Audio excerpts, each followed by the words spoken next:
remember, we cannot proceed to the thing. We cannot see the growth, right? If there is no scattering of the seed, and if we do not really focus on the word, we should have this mindset that the power really is in the word of God. Okay? And everything should amplify that. Whatever it is, whether it's singing, it's praying, whether it's program, it should really make the Word of God more and more accessible and more near the heart of God's people. Okay? Now, of course, in our time today, meron po tayong mga tinatawag na mga bulahang propeta na they claim they speak on behalf of God, pero wala pong substance ang kanilang mensahe. Wala pong katotohanan na naipapangaral, right? Sometimes they will speak of vision, of dreams, right? And that is a tactic of the devil to draw us away from God's word. Because, like what I said, the devil is afraid of the word of God. He's not afraid of man's opinion and man's philosophy, but if it's the word of God, it is living and active, right? Si Jeremiah, no, in contrast sa mga bulaang propeta, siya po ay, sabi nga niya rito, he is very, he used this picture, sabi niya, nanginginig ang aking mga buto, at sabi niya, para akong lasing. No? Hindi man ibig sabihin naglalasing po si Propeta Jeremiah, pero sabi niya, para akong lasing dahil sa kanyang panginginig sa salita ng Diyos. Look at the heart of the true prophet of God, right? Shaking and really having the fear of God. Pero kumpara mo ito sa mga bulaang propeta na hindi po ang salita ng Diyos ang kanilang kinakatakutan, kundi they do everything, all of these evil things and all the sins, even in the temple of God. Okay? Kaya ang Diyos will judge them, and God will bring down the consequence for their sin. Kaya sabi ng Panginoon, huwag kayong maniwala sa mga sinasabi ng mga bulaang propetang ito. Right? Sapagkat, they sumasamba sila sa mga Diyos-Diyosan, pawang kasinungalingan ang kanilang sinasabi, at yun nga, sabi ko po kanina, they rely more on dreams, on vision, right? And then people are being driven away from the Word of God. Okay? And so, this is very, very important, mga kapatid, a warning from Jeremiah, right? And now, he described, of course, the Word of God. No? Ang sabi po ni Jeremiah, ang salita ng Panginoon ay parang apoy at parang martilyo. Right? Yun po ang kanyang object lesson na ginamit. No? The Word of God is like a fire and like a hammer. See? So, ang kailangan po nating establish mabuti rito ay, is the Word of God enough?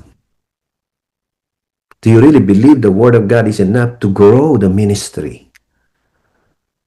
Is this the primary, way that we are equipping the people of God through a solid doctrine and teaching that reflects the powerful truth of the Word of God? Like, kung meron po tayong mga pagsubok sa buhay, kung meron tayong mga struggle, may mga problema, do you really believe that the Word of God is sufficient? Is enough? Right? Kung meron tayong mga inarap problema sa ating mga anak, o siguro po sa ating ngayong buhay, personal problem, we are so down, maaari pong nag-iisip tayo na wala na tayong pag-asa, wala na tayong matakbuhan.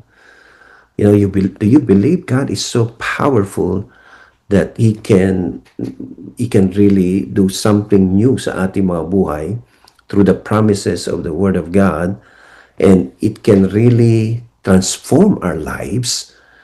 And the people that we share the Word of God, mga taong pinapanalangin po natin, mga pamilya, na mga mahal sa buhay na nais natin na makakilala sa ating Panginoon.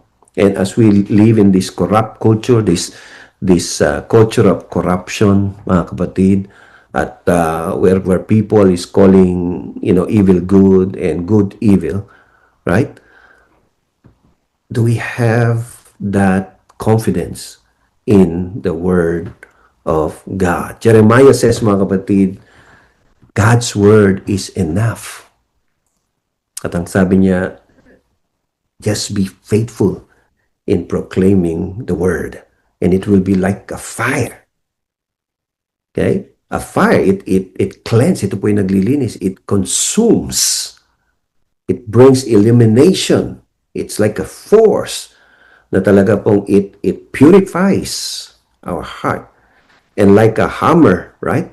It breaks anumang mga resistance ng ating mga puso.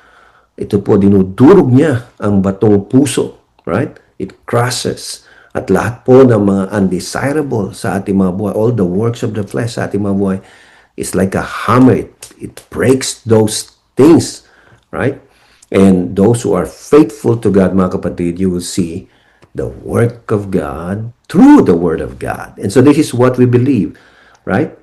The growth will happen when the seed is really planted deeply, and when the seed is in the heart of people and it's producing, ito po ang nagpapakita, ito po ang resulta po nito ay ang pamumunga ng mga anak ng Diyos, the fruit of holiness, the fruit of patience. All this fruit of the Holy Spirit, I believe they are all tied up to the Word of God. At kapag ang salita ng Diyos ay nananahan sa ating mga buhay, sa ating mga puso, makikita po natin, you become more patient. You become more self-control. Basically, mga kapatid, you have joy. You have this love sa ating buhay. You have the peace of God. And so what we're saying, you are truly growing. Ito po ang tunay na paglago. At ito ang tunay na bunga. It has something to do with our character. It has something to do with our holiness. It has something to do with our desire na tayo po ay makalakad sa kalooban ng Diyos. It has something to do with our desire to kill the works of the flesh, the desire of the flesh. And that is true fruitfulness, mga kapatid. Of course, we pray that God will continue to bring more people and that God will continue to draw His elect, His chosen one, mga kapatid. But it has to be done through the Word of God.